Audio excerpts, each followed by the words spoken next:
Channel मैं हूं अंजनी और आज मैं आप लोगों के साथ एक बहुत ही इजी और टेस्टी मिठाई की रेसिपी शेयर करने जा रही हूं, जो कि मैं सिर्फ 3 इंग्रेडिएंट से तैयार करने जा रही हूं।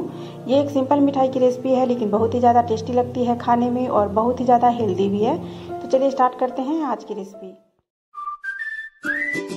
मिठाई के लिए हम मावा तैयार करेंगे, तो यहाँ पर मैंने गैस को जला दिया है। अब हमें इसमें डालना है फैटफुल मिल्क। यहाँ पर लगभग 1.25 लीटर मैं फैटफुल मिल्क का इस्तेमाल कर रही हूँ। क्योंकि इसमें मलाई भी है, इसीलिए हम लगभग यहाँ पे 1.25 लीटर इस्तेमाल कर रहे हैं। ये जल्दी सूख करके गाढ़ी हो जाएगी और हमें जो मावा है वो मिल जाएगा। तो अब हमें इसे उबालना है और उबाल करके बिल्कुल गाढ़ा कर देना है। जिस तरीके का मावा होता है हमें उसे ऐसे ही बना देना है। हमें इसे लगातार चलाते रहना है ताकि ये नीचे चिपके नहीं। थोड़ी थोड़ी देर पे हम इसे इसी तरीके से लगातार चलाते रहेंगे। तो अब हम इसे चलाते रहते हैं और बीच बीच में छोड़ दीजिए 1 से 2 मिनट के लिए, फिर चलाइए, फिर छोड़ दीजिए।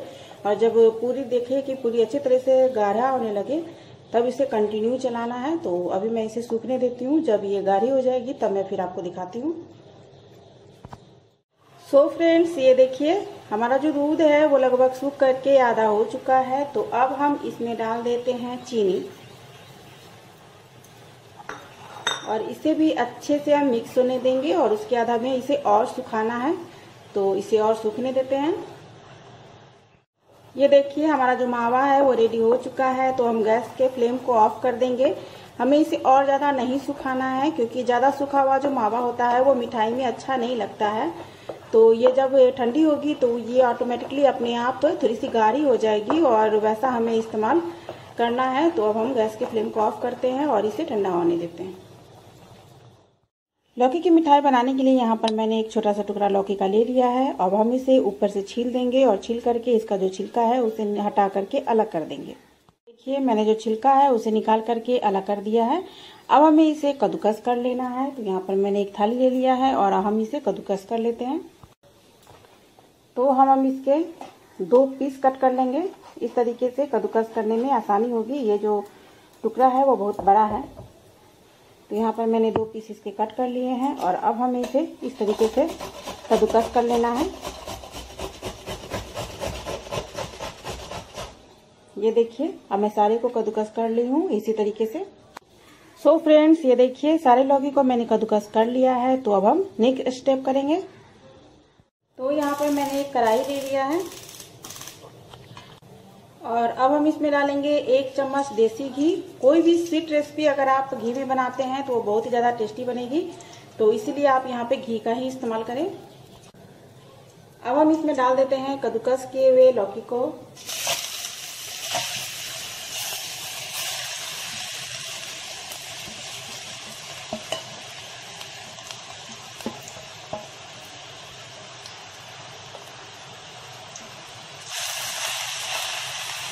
अब हमें इसे अच्छे से भूनना है। हमें इसे तब तक भूनना है जब तक कि जो इसमें मॉइस्चर होता है वो पूरी तरीके से अच्छे से सूख नहीं जाए।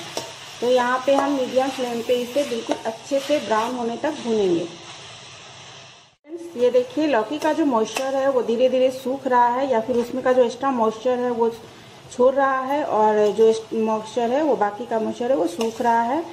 तो हम इसे इसी तरीके से मीडियम फ्लेम पे भूनते रहेंगे ताकि ये जले नहीं और अच्छी तरीके से सूख जाए। फ्रेंड्स, ये देखिए हमारी जो लौकी है वो अच्छे से पक भी चुकी है और इसका जो मॉइस्चर है वो भी सूख चुका है। तो इस स्टेज पे हम डालेंगे फूड कलर। फूड कलर बिल्कुल ऑप्शनल है, आप चाहे तो डालें और ना चाहे तो ना डालें। तो फूड कलर को हम अच्छे से मिक्स कर लेते हैं। अब हम इसमें डालेंगे हाफ बाउल चीनी। यहाँ पर लगभग मैं आधा कटोरी चीनी का इस्तेमाल कर रही हूँ। फूड कलर का इस्तेमाल सिर्फ रेसिपी को अच्छी दिखाने के लिए किया जाता है। इस पर का जो टेस्ट पे कोई असर नहीं होता है, इसलिए अगर आप घर में बनाते हैं तो इसे स्किप कर सकते हैं। और अब हम चीनी से निकलने वाले मॉइस्चर को भी अच्छे से सुखा लेंगे, क्योंकि चीनी डालने के बाद थोड़ा सा मॉइस्चर उसमें से भी निकलता है। तो यहाँ पे उसे हम अच्छे से सुखा लेते हैं। गैस के फ्लेम को हमें बिल्कुल मीडियम ही रखना है। सारा प्रोसेस हमें मीडियम फ्लेम पे ही करना है। तो फ्रेंड्स, आप देख सकते हैं कि लौकी में जो चीनी की वजह से एक्स्ट्रा मॉइस्चर आया था वो भी सूख चुका है। और अब ये बिल्कुल अच्छे से भून भी चुका है। अगर हम इसे ज़्यादा सुखाएंगे तो अब ये थोड़ा सा जल जाएगा और इसका जो टेस्ट है वो गड़बड़ हो जाएगा। तो अब हम गैस के फ्लेम को ऑफ करते हैं और इसे ठंडा होने देते हैं। उसके बाद हम आगे का प्रोसेस स्टार्ट करेंगे मिठाई का। फ्रेंड्स, अब हम मिठाई बनाना स्टार्ट करते हैं। यहाँ पर मैंने मावा ले लिया है जिसे कि मैंने तैयार किया है, लौकी ले लिया है जिसे कि मैंने हलवा की तरह बनाया है, और थोड़ा सा घी लिया है क्योंकि हम मिठाई जब बनाएंगे तो अपने हाथों में घी लगाएंगे ताकि जब हम मावा लें तो वो हमारे हाथों में चिपके नहीं। तो चलिए अब स्टार्ट करते हैं मिठाई को बनाना।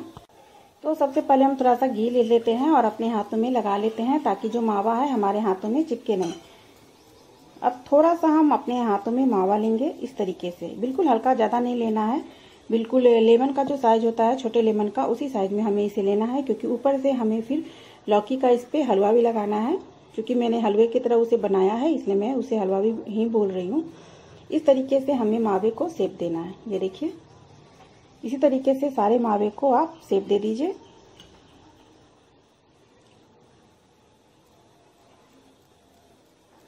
इस तरीके से। तो यहाँ पे कुछ को मैंने लंबा शेप दे दिया है। अब आगे का प्रोसेस मैं आपको बता देती हूँ, बाकी मिठाइयाँ मैं बाद में बना लूँगी। थोड़ा सा घी हम और लगाएंगे क्योंकि लौकी जो है वो भी हाथों में चिपकती है। तो अब हम लौकी का थोड़ा सा मिक्सचर लेंगे, उसे इस तरीके से हमें फैलाना है और इसके अंदर हमें मावा को डालना है। और अब हमें इसे कवर करना है। इसके ऊपर थोड़ा सा हम और लौकी का डाल देते हैं।